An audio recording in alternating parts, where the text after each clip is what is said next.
우리는 역사상 가장 중요한 시점을 지나고 있습니다.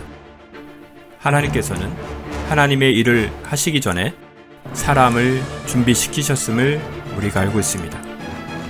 하나님 말씀은 마지막 때에 대추수, 대부흥의 때가 있다고 분명히 예언하고 있습니다. 아멘. 하나님의 말씀이 그대로 성취될 것을 믿습니다. 예레미야 눈물은 잠자는 교회와 영혼을 깨우기 위해 노력하고 있습니다. 이 가슴 뛰는 일에 함께 하길 원하시는 분은 카카오 채널로 연락 주시기 바랍니다. 당신은 위대한 하나님의 사람입니다.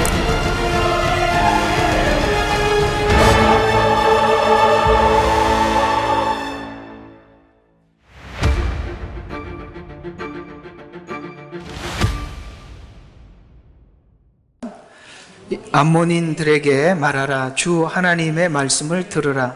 주 하나님이 이같이 말하노라. 내 성소가 더럽혀졌을 때에 내가 그것을 향하여 이스라엘 땅이 황폐하게 되었을 때도, 그것을 향하여 유다 집이 사로잡혀 갔을 때에도 그들을 향하여 아하 하고 말하였도다. 그러므로 보라, 내가 너를 동쪽의 사람들에게 소유로 넘기리니 그들이 내 안에 그들의 궁전을 세우고 그들의 처소들을 내 안에서 만들 것이라. 그들이 내 과실을 먹고 그들이 내 젖을 마시리라. 또 내가 랍바를 낙타의 우리로 만들어 암몬인들의 양떼의 휴식처로 삼으리니 그러면 너희는 내가 주인 줄 알리라. 주 하나님이 이같이 말하노라. 이는 내가 이스라엘 땅에 대하여 손뼉을 치고 발을 구르며 온갖 멸시를 다하여 마음속으로 기뻐하였음이니라. 보라, 그러므로 내가 내 손을 내게 펴서 너를 이방 민족에게 전리품으로 넘겨줄 것이요, 내가 너를 백성으로부터 끊어 버릴 것이며, 또 내가 너를 그 나라에서 패망하게 하리라. 내가 너를 멸하리니 너는 내가 주인 줄 알리라. 아멘.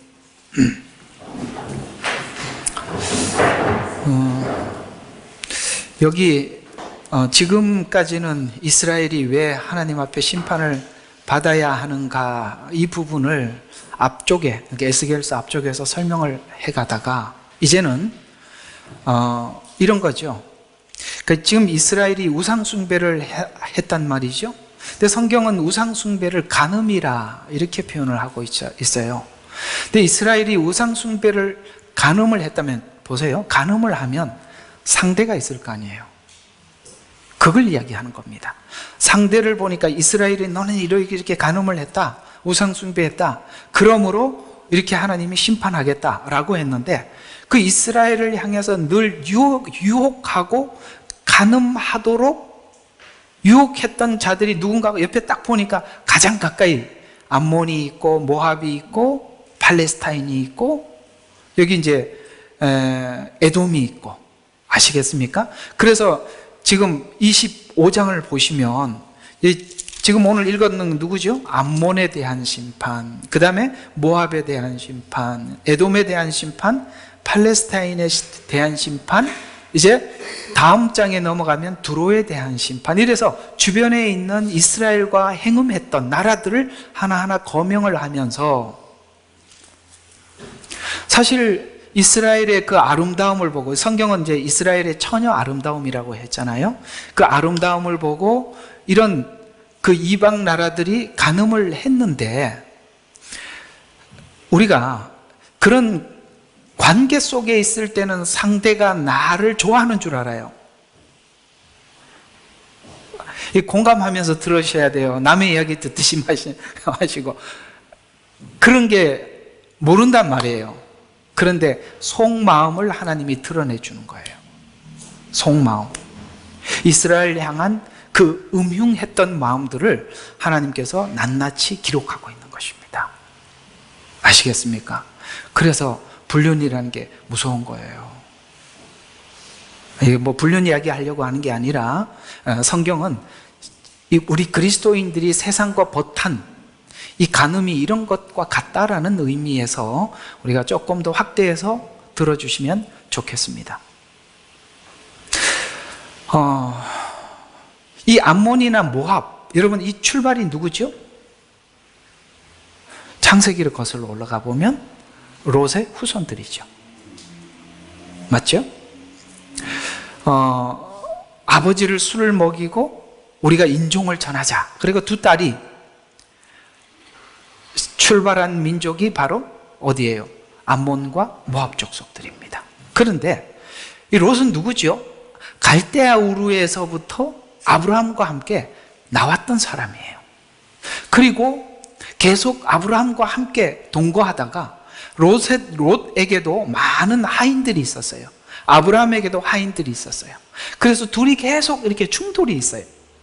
그래서 더 이상 함께 할 수가 없어서, 이게 창세기 이야기잖아요. 이렇게 나누자.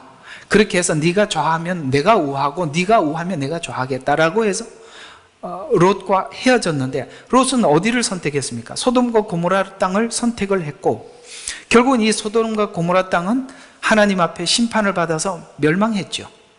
그런데 그 가운데 멸망받을 수밖에 없었던 그 상태에서 누구 때문에 구원을 받게 되었죠? 아브라함의 중보기도 아닙니까? 그렇죠. 그러면 우리 생각해 봐요. 롯은 아브라함은 아니지만 아브라함과 함께 살면서 많은 걸 경험을 했어요.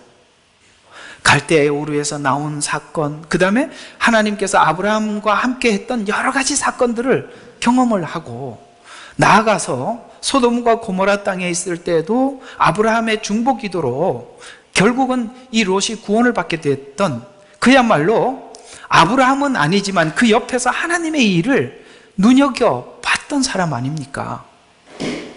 그러나 그 딸들이 혹시나 우리가 이렇게 하다가 인종이 끊어질까 봐 아버지를 술을 먹여서 인종을 전하자라고 했던 것이 암몬 족속이요 모압 족속의 시작입니다. 쉽게 말해서 인본주의. 그러니까 딱 정리하면 이런 이야기입니다.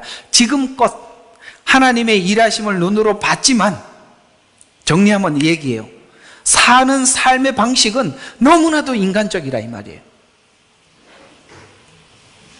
정리가 깔끔하게 됐죠? 그 얘기입니다. 그것이 과연 우리가 하나님 앞에 나와서 기도하고 구할 때 우리 모두 다 마음속에 자기가 하나님을 향한 진정한 믿음이 있다고 생각을 하는데, 결정적으로 상대방이 어려움을 당했을 때 내가 내뱉는 말이 내 신앙입니다.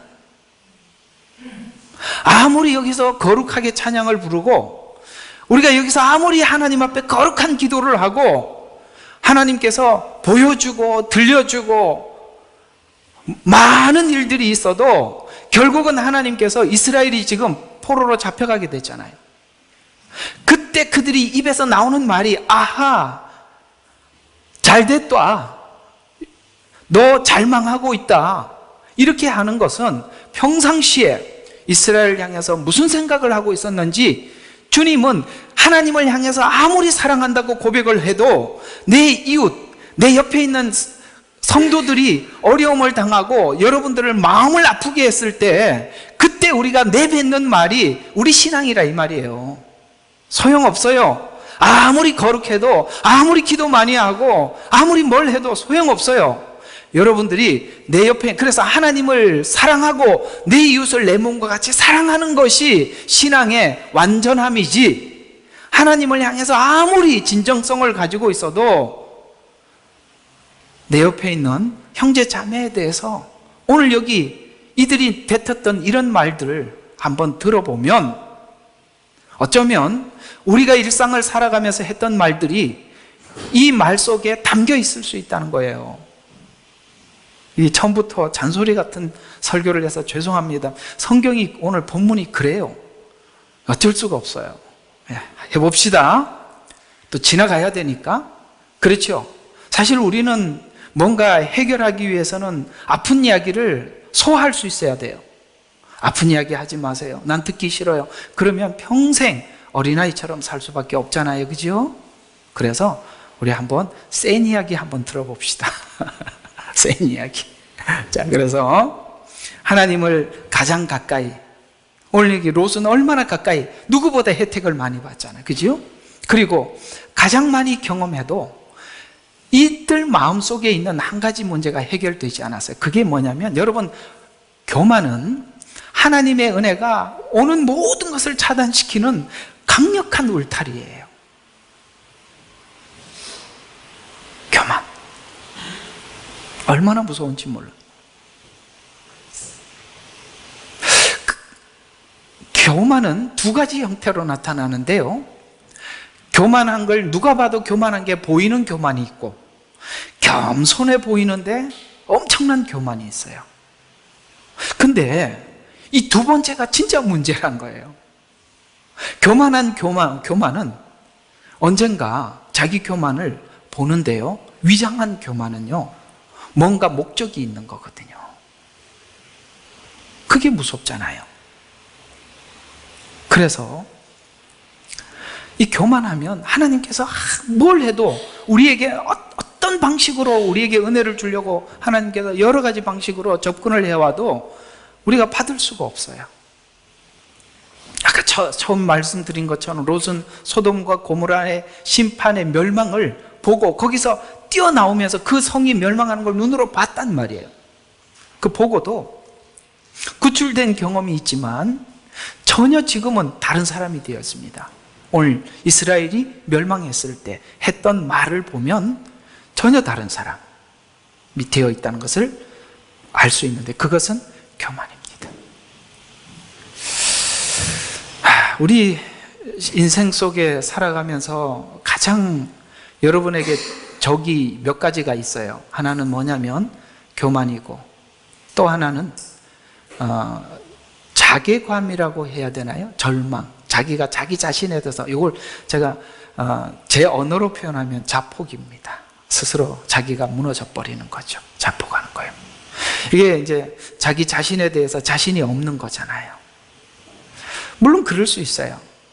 그러나 그럴 필요가 없는 것은 우리 하나님께서 여러분을 일으켜 세워주시는 분이시라는 것을 잊지 않으면 그 자폭에서는 일어날 수 있어요. 무기력에서는 일어날 수가 있는데, 그거보다 해결하기 더 어려운 1번 죄는, 병은 교만입니다. 이건 너무 어려워요. 그냥 이렇게 낮추어서 살면 얼마나 좋을까요? 그죠? 누가 그러더라고요. 이번에 우리 50일 기도회 할 때 우리 사모님이 그거 얘기 참 좋게 잘해줬는데, 이게 일정한 높이로 몽둥이를 휘두르면 고개 든 사람만 맞는 거죠. 그죠? 고개 낮춘 사람은 맞을 일이 없죠. 항상 교만은 누구의 전유물이냐면 사단의 전유물입니다. 왜 사단이 타락하게 되었습니까? 왜 하나님의 보좌를 떠나게 되었습니까? 교만했기 때문이에요. 우리들에게도 끊임없이 이 교만을 그러니까 하나님은 교만을 싫어하시고 교만은 대적한다는 걸 알기 때문에 우리를 교만하게 만들어서 하나님이 우리를 대적하게 내버려 두는 거예요. 사단이 우리를 대적하는 게 아니에요.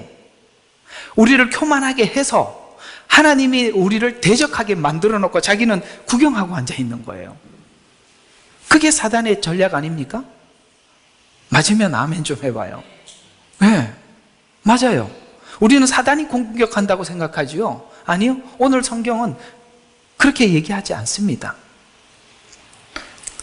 그래서 에스겔서는 과거에 있었던 역사지만 이 종말의 예언을 설명하고 있는데요, 25장 1절과 11절은 암몬과 모압에 대한 심판을 예언하고, 암몬과 모압은 이스라엘이 우상 숭배하여 행음하도록 뭐 했냐면 도와줬어요.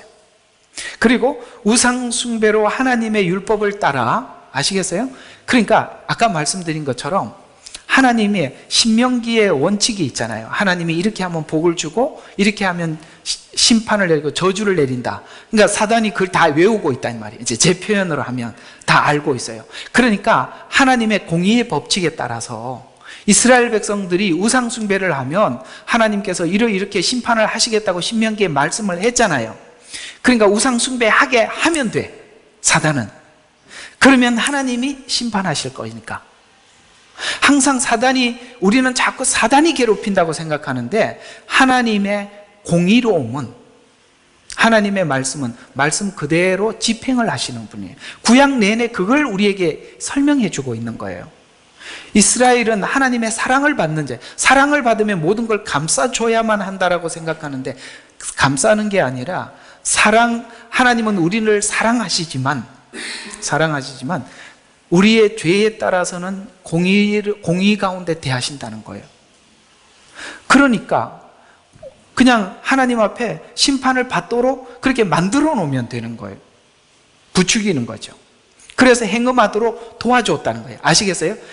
오늘 여기 암몬을 사단으로 빗대어서 비교한다면 암몬이 직접 그런 게 아니라 행음하게 해서 하나님이 심판하도록 내버려뒀다 이 말이에요.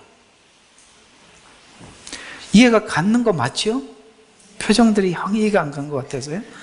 그래서 아하 손뼉을 치고 발을 구르며 야 하나님이 공의대로 집행하고 있다. 아하 야 거기까지 왔네 하고 이제 기뻐하고 있는 거죠. 그래서 온갖 멸시를 다하며 마음속으로 기뻐했던, 그래서 간음할 때는 몰랐단 말이에요. 이스라엘도 막상 보니까 이렇게 만들려고 했던 거라는 거예요. 그래서 우리가 나중에 이런 사단이 뒤에서 우리가 하나님 앞에 이렇게 심판을 받을 수밖에 없도록 조정한 걸 알고 나면 너무 분하잖아요. 그래서 에베소서에 보면 사단의 괴계를 알으라고 얘기하는 거예요. 괴계. 그래서 암몬과 모압은 보라 유다 집이 모든 이방과 마찬가지라. 이게 무슨 말이에요? 하나님은 이스라엘을 아브라함을 선택하고 이스라엘을 선택했지요. 그 중에 유다도 이스라엘 한 지파 중에 이스라엘을 하나님이 선택했지만, 봐라 하나님은 그러니까 유다 집이 모든 이방과 마찬가지라. 너희들이 무슨 특별하냐? 하나님 앞에 무슨 선택을 받았다고 생각하느냐? 마찬가지가 아니냐? 했던 암몬과 모압의 족속에 대해서 민족들 가운데 다시 기억되지 않게 하여 내가 주인 줄 알게 하리라 라고 이렇게 말씀하셨어요. 여러분 지금 이 이야기는 무슨 말이냐면, 자 이걸 조금 이해가 좀 필요한데요, 이스라엘이라는 나라 존재 자체를 왜 하나님이 주셨는지를 잘 아셔야 돼요. 이 이스라엘에 대한 오해가 풀려야 하고 정확한 이해를 하고 있어야 이런 말들이 무슨 말인지 이해가 가요. 무슨 말이냐면, 에덴 동산에서 아담과 하와가 범죄하고 난 이후에 하나님과 우리 사이가 단절되어 버렸잖아요. 추방되어 버렸잖아요. 그러면 하나님께서 인간을 창조할 때 하나님의 위대한 목적을 가지고 창조하셨거든요. 우리 인간을 존귀하게 만들, 하나님의 모양과 형상대로 지었어요. 그러면 하나님이 이렇게 귀한 목적을 가지고 있다가 인간이 범죄하고 했다고 해서 하나님과 우리 사이가 마치 단절되었다고 생각하는 것이 뭐냐? 에덴의 추방 사건이에요. 그런데 추방되고 난 이후에 아벨과 가인 이야기가 연이어 따라 나오죠. 그때 제사 이야기가 등장합니다. 이건 뭐냐면 단절된 게 아니라 이 제사라는 방식을 통해서 하나님과 계속 교통한다는 뜻이에요. 끊어진 게 아니라 다른 데는 다 끊어졌을지 몰라도 하나님은 그걸로 이어가고 있었던 거예요. 그리고 하나님은 아브라함을 선택하고 아브라함의 후손인 이스라엘에게 성막을 짓게 하고 하나님이 임재하지 않습니까? 여러분 성막을 다 짓고 난 뒤에 하나님께서 성소에 임재하셨더라라고 출애굽기가 끝이 나요. 이해가 가셔요? 이스라엘은 어떤 성격인지, 온 이방 모든 인류가 하나님과 관계가 끊어진 거 맞습니다. 우리는 어둠 가운데 있었고 흑암 가운데 있었지만 하나님은 계속 이스라엘을 통해서 말해주고 있었던 거예요. 하나님의 임재를 상징하는 거예요. 그러니까 이 모압과 암몬은 사단에게, 교만한 자들은 사단이 원하는 일을 할 거 아니겠어요?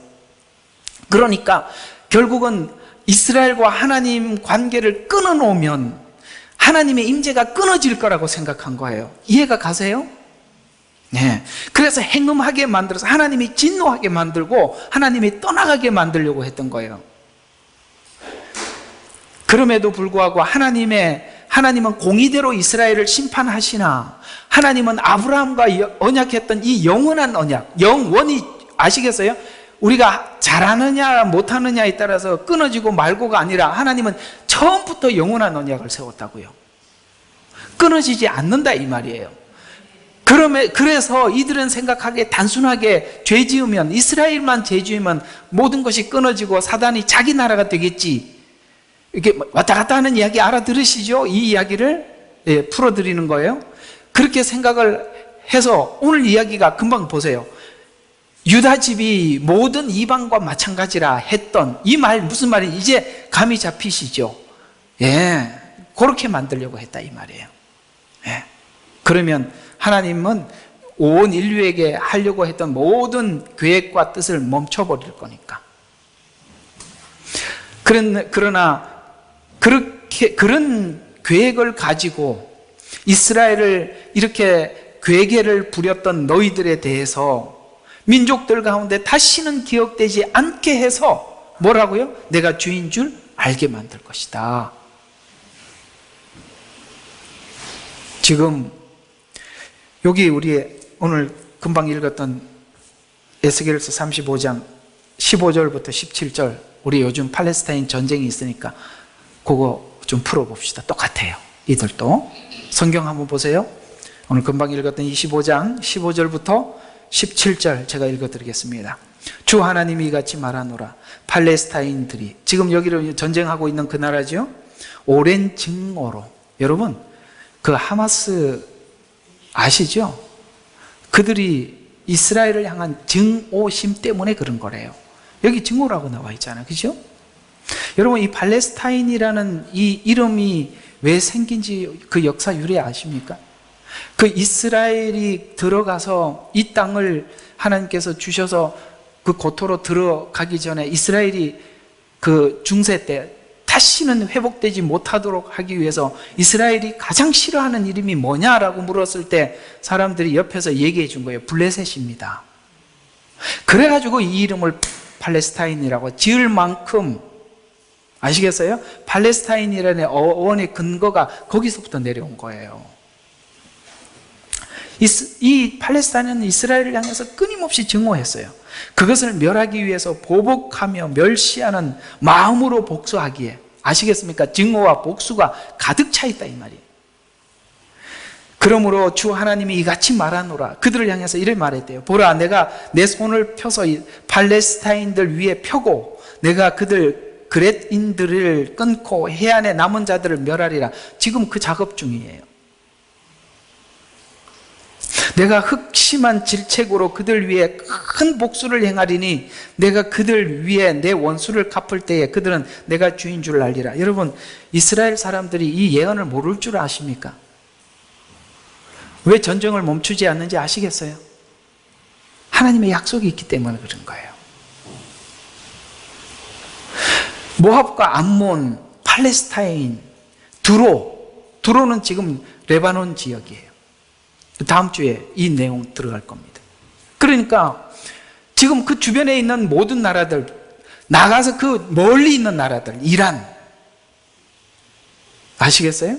이라크, 이 대부분이 무슬림으로 형성된 그런 국가들이 왜 그렇게 하고 있다고요? 이스라엘을 멸망하려고 그러는데 왜 이스라엘이 그 나라를 뺏어서 무슨 이득을 보겠어요? 그 조그만한 나라. 이건 보이지 않는 영적 전쟁이라는 거예요. 그곳은 하나님께서 임재하는 나라요. 하나님이 메시지를 이스라엘을 통해서 전달해 주고 있잖아요. 이스라엘을 통해서 온 인류에게 메시지를 전달해 주고 있잖아요. 요거를 교회로 그대로 돌아와서 제가 여러분들에게 풀어드리면, 사단은 성도들에게 하나님 말씀 못 듣게 하기 위해서 목사와 항상 서운한 관계를 찾아내고 그걸 자꾸 긁어내는 거예요. 왜요? 하나님의 말을 하나님 종을 세워서 전달하는데 그 종에 대해서 자꾸 긁어 부스럼을 내면 듣지 못하잖아요. 똑같은 거예요. 왜 이스라엘을 이렇게 없애려고 합니까? 하나님의 메시지를 더 이상 듣지 못해 끊어버리려고 하는 거죠.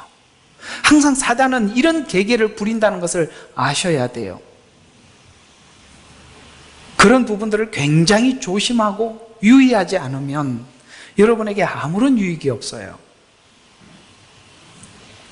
물론 하나님 종들이 문제가 많죠. 저도 문제가 많아요. 그거 이제 보기 시작하면 많이 있겠죠. 근데 저는 왜 하나님이 좀 직접 하늘에서 말씀을 하시지 왜 사람을 세워서 이렇게 말을 하나? 그 이유가 있습니다. 저도 하나님 앞에서 신앙생활을 하기 위해서 몸부림치고 실패하고 넘어진 경험들이 너무 많잖아요. 그걸 같이 공감하고 나누라는 거예요. 제가 뭘 승리한 사람이 여기 강단에 서는 게 아니에요. 아시겠어요?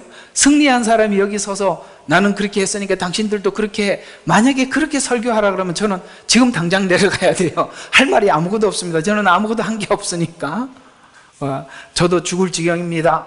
이 이야기를 저도 하는 거고, 여러분들도 죽을 지경이죠. 우리 다 죽을 지경이거든요.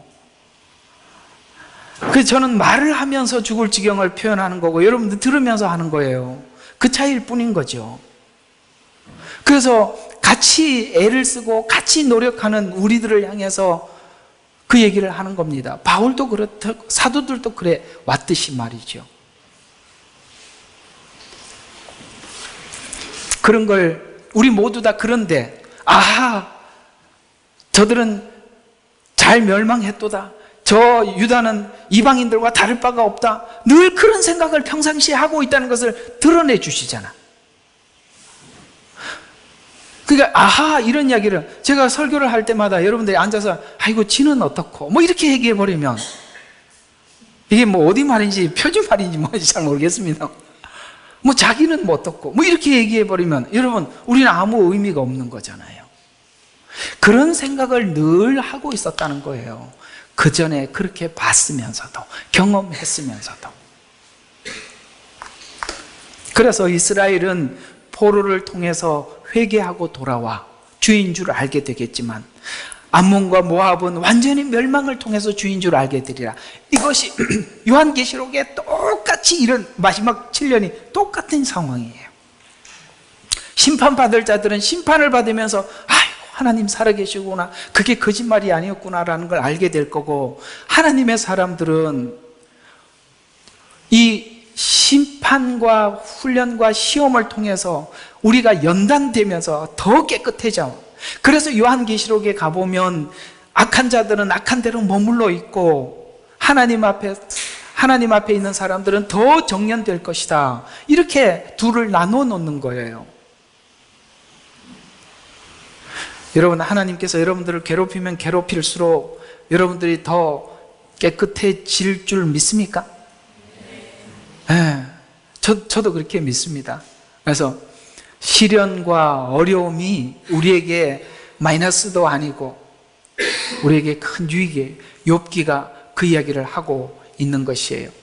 시가서와 예언서의 차이가 무엇이냐면, 예언서는 신명기의 법칙에 따라 하나님이 복을 준다, 저주한다라는 말에 따라 그대로 집행을 설명하는 것이라면, 시가서는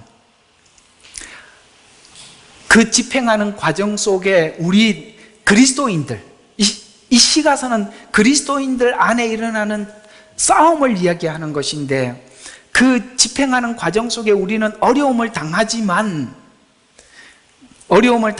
그 어려움을 당하는 과정 속에서 우리는 새로워지고, 그래서 시가서를 보면 절망해서 계속 시작하다 끝에 가서는 소망으로 끝이 난다는 말이죠. 왜요? 하나님께서 주시는 모든 시련은 목적이 있는데, 깨끗함, 정련됨, 새로움, 이것이 목적이거든요. 세상 사람들이야 어려움으로 끝이 나지만 우리에게는 그런 시련들이 새로움을 창조하는 하나님의 일하심이라는 것이죠.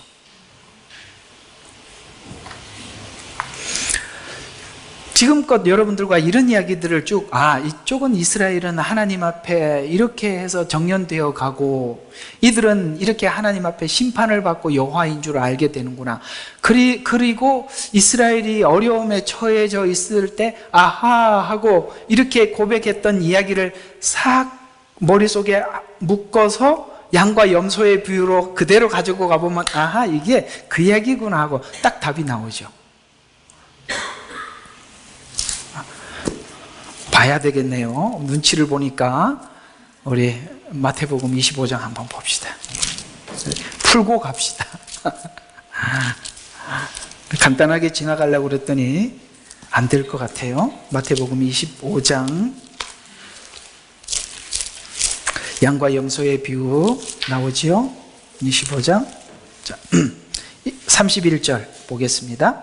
인자가 그의 영광 중 오고, 주님이 오셨답니다. 또 모든 거룩한 천사들이 그와 함께 오면 그때에 그가 그의 영광의 보좌에 앉으리니. 앉아서 뭘 하나요? 나누지요. 자, 뭘 나누는지 봅시다. 대상이 누구냐면 32절, 그 앞에 모든 민족들을 모아놓고. 자, 지금까지는 앞에는 이스라엘에 대한 심판을 말씀을 했다고 했어요. 그러나 지금부터는 뭐예요? 모압과 암몬과 그 다음에 그 옆에 있던 나라들, 팔레스타인, 두로, 이런 나라들을 심판에 대한 이야기라고 그랬죠. 똑같은 이야기죠. 모든 민족들. 여기 모든 민족이라고 표현한 모든이라는 표현의 뜻은 이스라엘 외의 다른 나라를 이렇게 표현하는 것입니다. 그래서 모든 민족들을 모아놓고 마치 목자가 양들과 염소를 갈라놓듯이 그들을 따로 갈라놓더라. 원래 유대는 양과 염소를 낮 시간에 함께 풀어놓습니다. 왜 양과 염소가 항상 같이 있냐면, 양은요 되게 게을러요. 그러니까 뭘 움직이면서 풀을 뜯어 먹어야 되는데, 안에 그래 누가 하나 누워있으면 옆에 와서 또 눕고 이래서 밑에 있는 양은 이렇게 눌려서 죽어요. 근데요, 이 염소는요 같이 모여있는 걸 못 봐요. 그래 들어받아가지고 계속 흩어지게 하는 거예요. 그래서 몇 마리 염소를 같이 꼭 집어넣는 거예요. 그러나 저녁에 잠을 잘 때는 염소 우리와 양 우리가 따로 있어서 목자가 저녁에는 둘을 나누는 거예요. 그걸 이야기하는 거예요.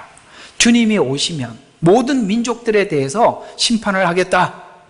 그런데 이제 그 뒤에 이야기는 여러분 이제 아는 이야기니까, 민족들이라고 분명히 말했어요.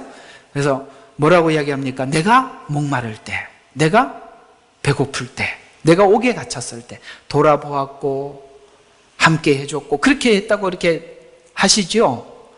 그러면 그런데 놀랍게도 돌아봐줬던 사람이 내가 언제 돌아봐줬죠 하고 기억을 못해요. 그게 참 신기하죠. 한번 생각해 봅시다.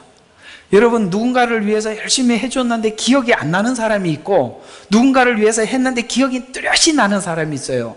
대상이 누구지요? 왜 그 둘은 서로가 다르지요?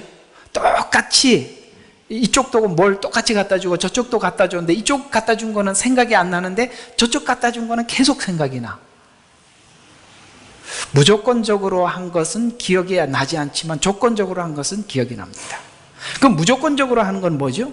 무조건 사랑을 베푸는, 나와 하나가 된, 함께한, 그들에게 한 것은 생각이 안 납니다. 그러나 나하고 상관이 없는 조건적인 것은 생각이 납니다.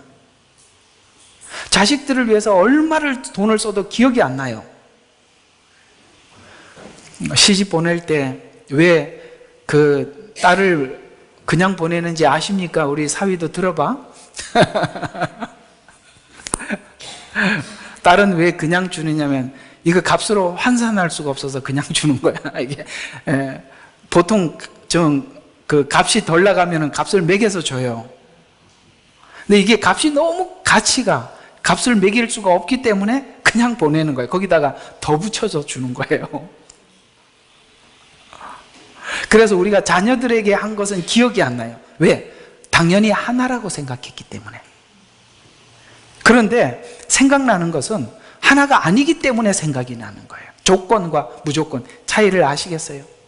여러분, 이스라엘과 이방 교회는 다른 겁니까? 하나입니까?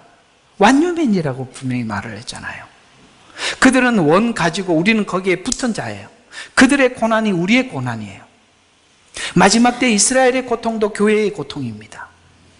그들만의 고통이 아니라 이 말이에요. 우리가 지금 애타잖아요. 이스라엘의 이 전쟁 속에서 하나님의 역사가 나타나기를 바라고, 아직도 이 메시아를, 예수 그리스도를 모르는 그들에게 하나님 이 전쟁을 통해서 예수님이 찾아와서 만나달라고 우리가 지금 기도하고 있는 거 아니겠어요? 그들이 옥에 갇혔을 때, 목마를 때 우리도 함께 목마르고 그러는 거예요. 왜요? 하나라고 생각하기 때문에 그런 거예요. 그렇다면 여기 말하는 작은 자는 누구일까요? 모든 민족과 이스라엘을 봤을 때 작은 자는 이스라엘을 의미하는 것입니다. 풀어지셔야 돼요. 이렇게 풀어지셔야 돼요. 구약의 맥은 그렇게 되어 있다 이 말이에요. 그런 의미에서 양과 염소의 비유는 이방 심판이라는 주제로 구약에서 계속 다뤄왔던 내용이다. 이 저주를 처음부터 하나님께서 이렇게 약속했던, 이건 처음부터 하나님이 딱 설정해 놓았던, 우리 그 유명한 창세기 12장 2절과 3절에 보면 내가 너로 큰 민족을 이루게 할 것이며, 여러분 이스라엘이라는 한 민족이 커요 작아요? 지금 볼 때 작죠? 왜 큰 민족이라는 말을 했죠? 감이 잡히시죠? 이스라엘은 한 이스라엘을 넘어서서 우리도 영적 이스라엘이에요. 그래서 이 이스라엘이 큰 민족이 된 것입니다. 이루게 할 것이며 내게 복을 주고 내 이름을 위대하게 하리니 너는 복이 되리라. 너를 축복하는 자에게 복을 주고 너를 저주하는 자를 저주하리라. 이거는 단순히 이스라엘이 아니라 이스라엘을 통해서 하나님의 일하시는 방식을 설명한 거잖아요. 일하는 방법. 그 일하는 방법에 대해서 저주하는 자를 저주하고, 하나님이 일하시는 그 방법에 대해서, 일하는 방법에 대해서 하나님의 계획을 이스라엘에게 계속 말씀해 하셨단 말이에요. 그것에 대해서 저주하는 자들을 저주한다. 그러면 하나님이 일하는 방법이 뭐죠? 아브라함에게 일했던 방법이잖아요. 그러면 아브라함에게 일했던 방법이 뭐예요? 믿음이라는 방법. 예수님께서 십자가에 죽으시고 부활한 이삭 사건이, 모리아 사건이 바로 십자가의 예표지 않습니까? 그러니까 이스라엘을 저주한다라는 말의 뜻은 하나님의 일하는 방식을 내가 믿는다라는 뜻이고, 함께 한다는 뜻이고, 함께 한다는 것은 뭘 함께 한다는 것이냐면 하나님께서 예수 그리스도의 속죄로 우리를 구원하시는 그 구원을 믿는 믿음을 내가 받아들인다는 것이고, 아니야, 하나님 난 일하는 이 방법 말고 나 다른 방식으로 구원받을래라는 것은 저주예요. 그 얘기란 말이에요. 이해가 덜 되더라도 집에 가서 곰곰이 생각하고 꼭 정리해야 되는 중요한 이야기입니다. 매우 중요한 이야기. 성경을 보는 굉장히 중요한 관점입니다. 자, 이스라엘은 구원이 무엇이고 심판이 무엇인지 역사를 통해서 만방에게 전해온 메신저입니다. 이스라엘을 향해 저주 행위는 이스라엘 한 나라를 저주하는 것이 아니라 하나님이 행하시는 구원과 심판의 방식에 대해서 저주하는 것으로 하나님은 보고 있는 것입니다. 신자들이 성경을 읽을 때 이스라엘 역사로 보지 않고 신자 생활에 직접 적용해서 이해하는 이유는 아브라함 후손인 이스라엘에게 행하신 하나님을 투영해서 우리 자신을 보는 것이기 때문에 그렇습니다. 그래서 우리는 마치 이스라엘이라는 한 나라의 이야기를 성경이라는 역사 속에서 보고 있지만, 항상 여러분들이 성경을 읽을 때는 여러분이 그 속에 여러분이 들어가서 하나님과 지금 뭡니까? 대화를 나누고 있는 거 아니겠어요? 이게 남의 이야기면 무슨 소용이 있겠어요? 앞에서 이스라엘 심판을 받아야 할 이유를 설명했다면 25장부터는 이스라엘 주변국에 대한 심판을 선포하고 있는데, 이들은 이스라엘에게 행하신 하나님을 통해 자신을 투영해야 하는데 이스라엘의 멸망을 기뻐하고 있어요. 지금 이스라엘이 이렇게 멸망을 하는 걸 보고, 그래, 우리도 이렇게 살면 우리가 이스라엘에게 잘못한 게 있지 라고 자기를 돌아보는 쪽으로 가야 되는데 전혀 자기를 돌아보지 않고 뭡니까? 지금 저주하고 있다는 거예요. 이게 성경에는 바로 누가 그렇게 하는 거냐면 암몬과 롯의 두 딸 사이에 태어난 종족들인데 이들은 인본주의 발상으로 시작된 민족이에요. 그래서 항상 하나님의 일의 방해꾼이 누구냐? 인본적인 사람들이라 이 말이에요. 하나님의 일하시는 방식은 하나님을 믿으라라고 이야기하는데 인본주의는 그걸 못하죠. 하나님을 믿는 게 아니라 우리가 해야 되죠. 그래서 아브라함과 롯이 갈라질 때도 소돔과 고모라의 외적 조건, 인본주의는 그럴 수밖에 없어요. 그래서 자, 저쪽 땅이 훨씬 기름져 보이고 좋아 보이니까 나는 소돔과 고모라를 선택하겠습니다. 거기는 기름은 졌지만 뭐가 있어요? 타락이 있다는 거.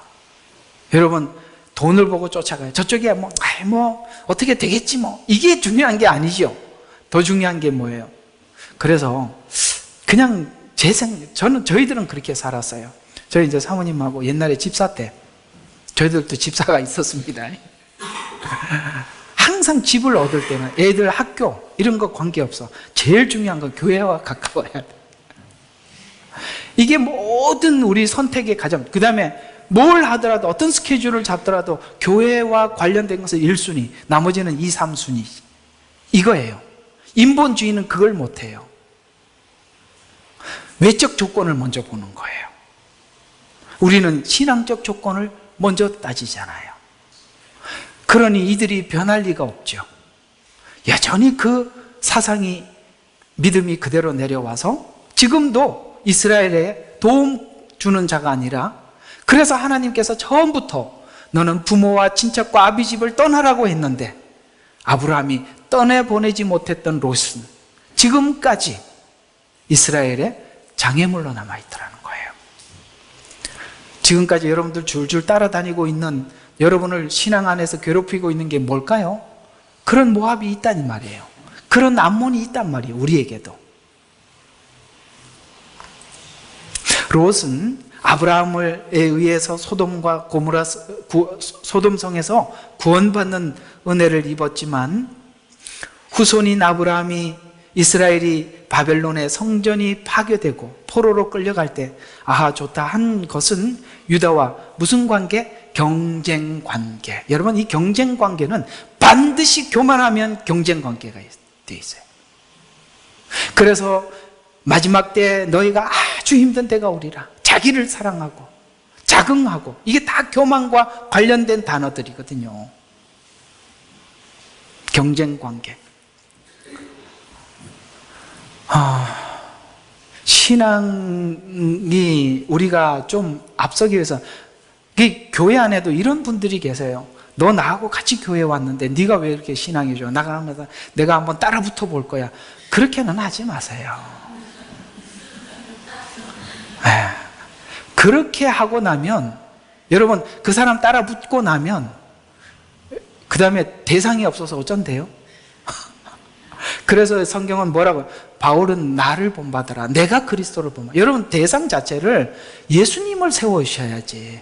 왜 사람을 세워놔가지고 더 이상 할 게 없게 만들어요? 암몬 족속도 이스라엘 족속과 같이 소돔에서 구원받은 은혜를 입고 같은 하나님을 섬기지만 타인이 하나님으로부터 심판을 받고 어려움을 당할 때 우리가 어떤 태도를 취하는가?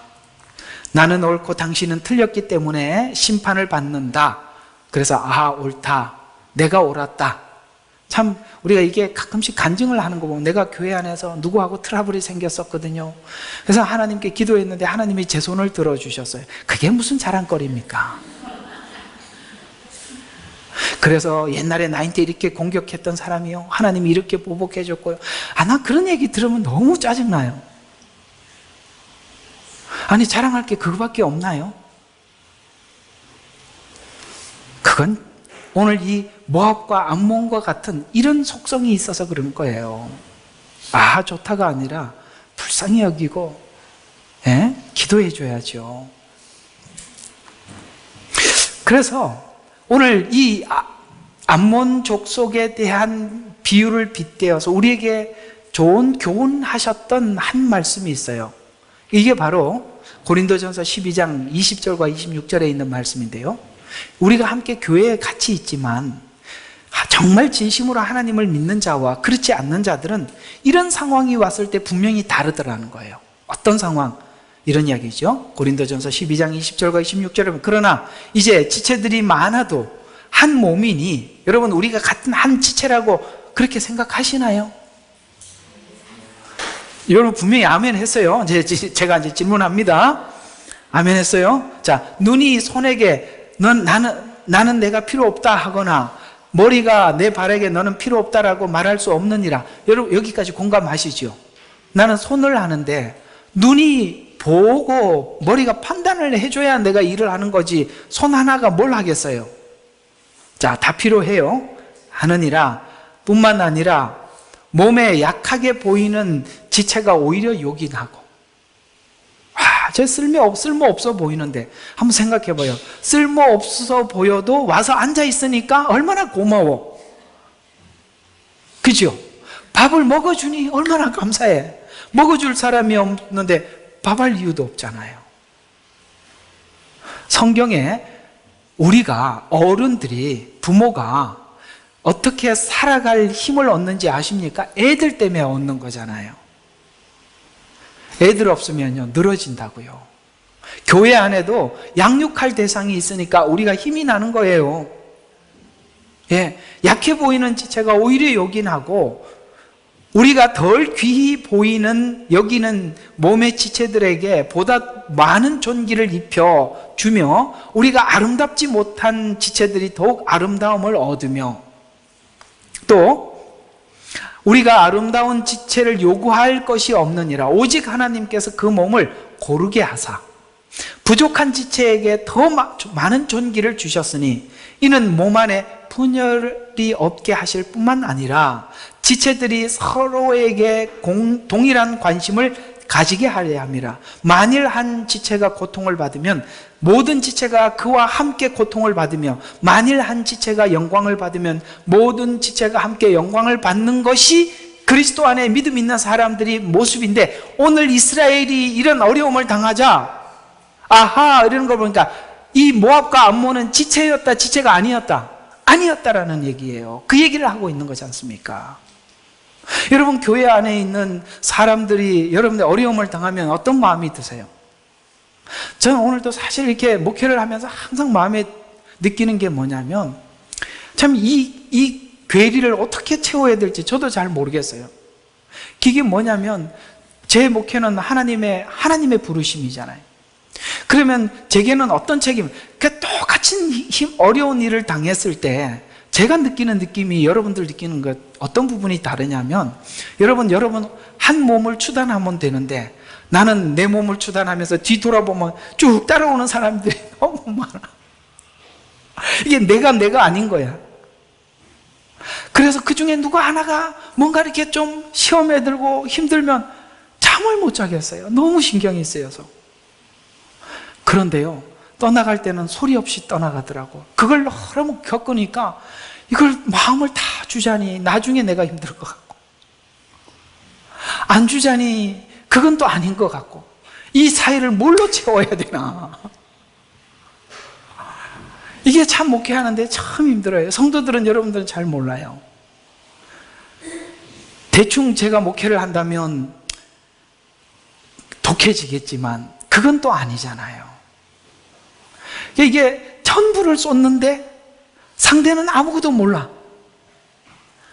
마음대로 자기 하고 싶은 말 다 하고 자기 하고 싶은 행동 그대로 다 하는 거예요. 언제 돌아갈 때는 간다는 말도 안 하고 가버려. 그럴 때 그 허망함은 정말 어떻게 달랠 길이 없어요. 그렇게 살지 말자고요. 아이고, 이게 아무 대답도 안 하시네. 며칠 잠을 못 자요. 정말 힘듭니다. 그래서 그것만 아니면은 참 좋겠어요. 자, 그냥 정신 차리고 봅시다. 경쟁 관계인가? 서로 지체된 한 몸으로 이해하는가에 대해서 오늘 이 모압과 암몬은 전혀 다르게 이스라엘을 바라보고 있었더라. 고통을 받으면 나타나는 반응에 따라서 내가 너와가 하나인가 아닌가를 증명하게 하더라. 하나님을 사랑하면 이웃을 내 몸과 같이 사랑하라는 그 말, 이것이 둘이 붙어 있다는 거 기억하시기 바랍니다. 이스라엘이 고난을 받을 때 즐거워했던 이유는 그들이 교만했기 때문입니다. 주장이 되려는 욕구, 그것이 자멸하게, 여러분 높아지려고 하지 말고, 교회는 수평적인 질서가 있어요. 우리 모두 다 하나님 앞에 동등해요. 그러나 하나님 앞에 수직적인 질서도 있어요. 하나님은 하나님의 종을 세우시고 하나님의 종을 통해서 쭉 이렇게 밑으로 내려가는 거예요. 성경에 보면 아론의 머리에 기름을 부어주니까 그 수염을 타고, 머리를 타고 수염을 타고 쭉 내려가서 연합한다고 그랬어요. 수직적인 질서 속에서 연합이 있는 거예요. 그게 요즘은 다들 그래요. 너만 모세에게 대항했던 게 그거잖아요. 너만 하나님의 음성을 듣느냐? 그래. 이렇게 얘기해. 나만 듣는다. 그냥 하는 말이지만 하나님은 수직적인 질서 속에서 말씀하고 있다는 거예요.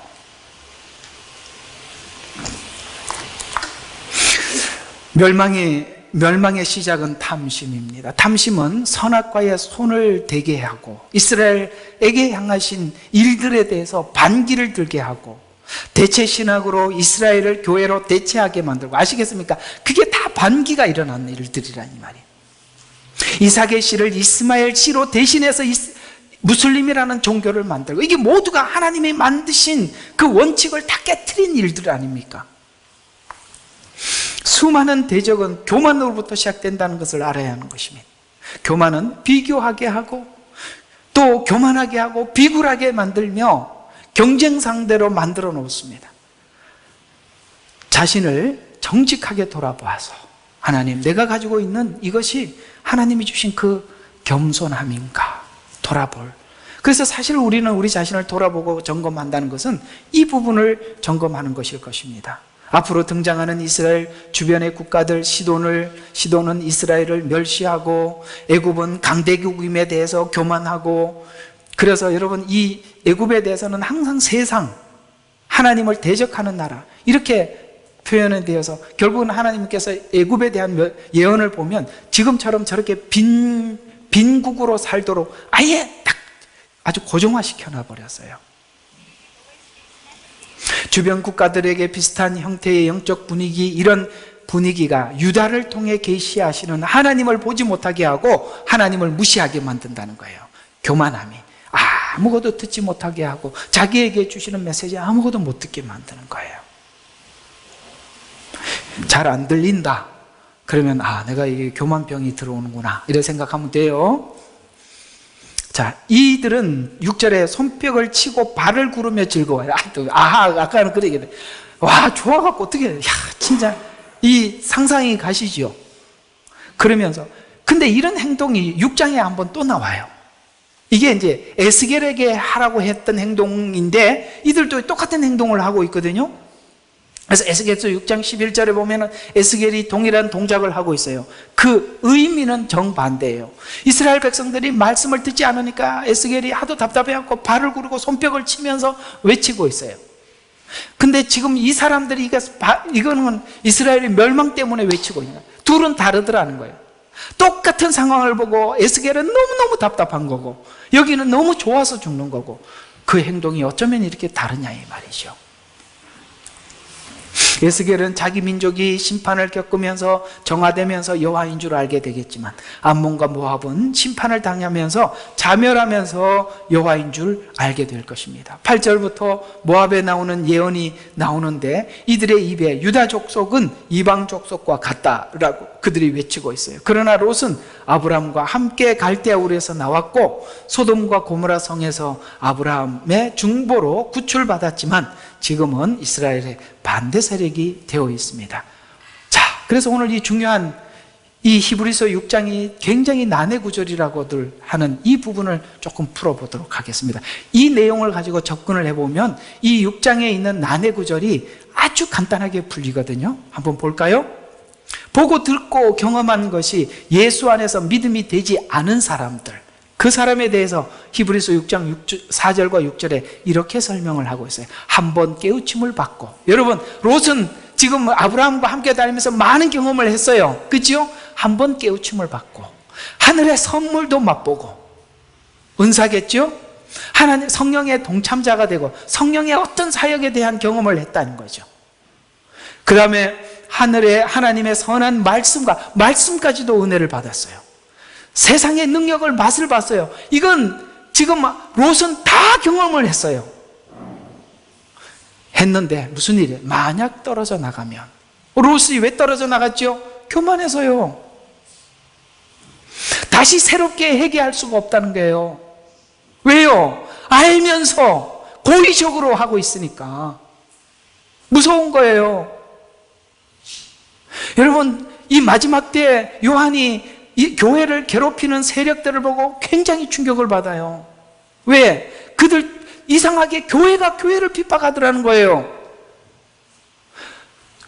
아시겠어요? 교회가 교회를 핍박하더라는 거예요. 가짜 교회들이 진짜 교회를 핍박하더라는 거예요. 그들은 오늘 어쩌면 이들과 같은 존재일 것입니다.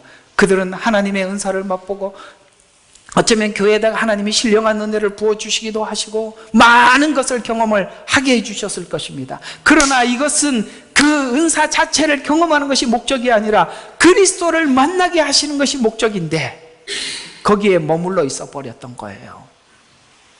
그래서 다시 새롭게 하여 회개시킬 수 없나니 이는 그들이 스스로 하나님의 아들을 십자가에 못 박아 공개적으로 조롱하는 것과 같다. 그러면서 공개적으로 조롱하면서 못 박은 증거가 뭐냐면 그가 그렇게 많은 경험을 했더라도 나타나는 열매가 이런 거예요. 가시와 엉겅퀴를 냈더라는 거예요. 여러분, 은혜를 많이 받고 은사를 많이 경험하면 뭐합니까? 삶이 가시와 엉겅퀴인데 오늘 여기 이 암몬 족속들이 한 말을 보세요. 이들의 열매가 선한가요? 가시와 엉겅퀴 아닙니까? 그래서 여기 예배 드리는 이 자리에서 우리 신앙이 평가가 되는 게 아니라 이 말이에요.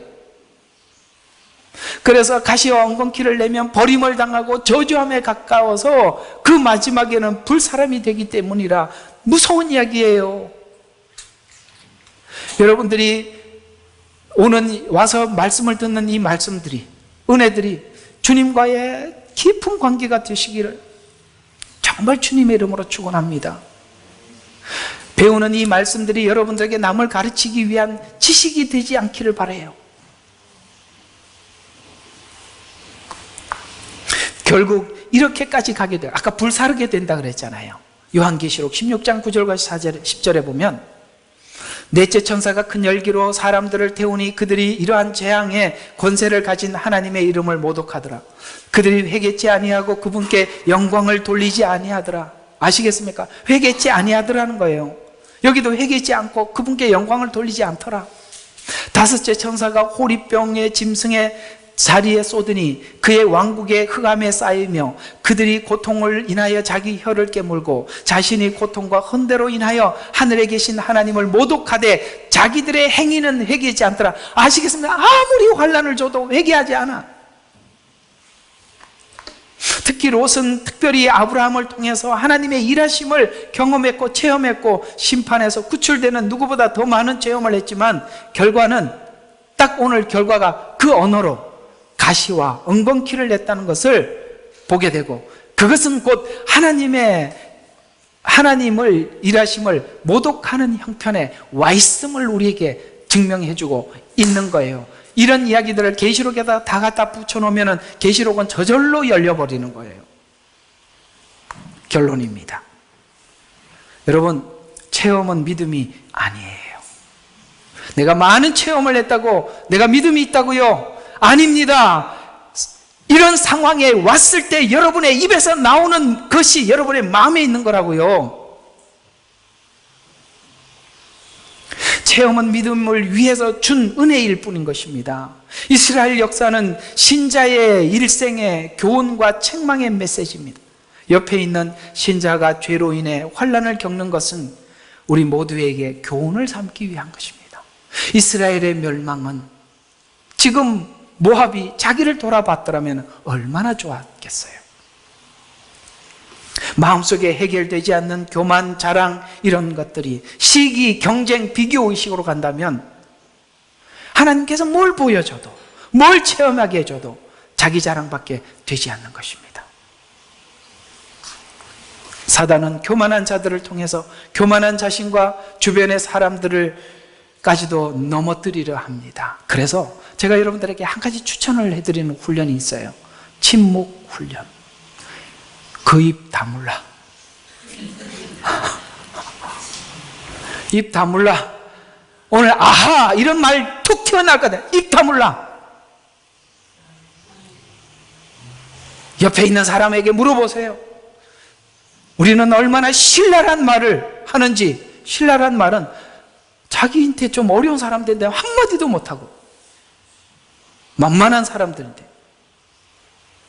해서 상처가 얼마나 큰지 한번 들어봐. 그게 내 진짜 모습이니까요. 오늘 센 거 해서 너무 좋네요. 아하, 이런 반응이 나온다면 나는 지금 교만하고 아직은 아니라는 것을 자기 자신에게 말해주면 돼요. 이 상태로 주님 오실 때까지 간다면 하나님을 모독하는 일도 서슴지 않게 될 것이기 때문에 그렇습니다. 오늘 이 말씀들이 아픈 이야기예요. 저에게도 아픈 이야기고 여러분에게도 아픈 이야기지만 우리 모두 숙제가 아니겠습니까? 기도하겠습니다.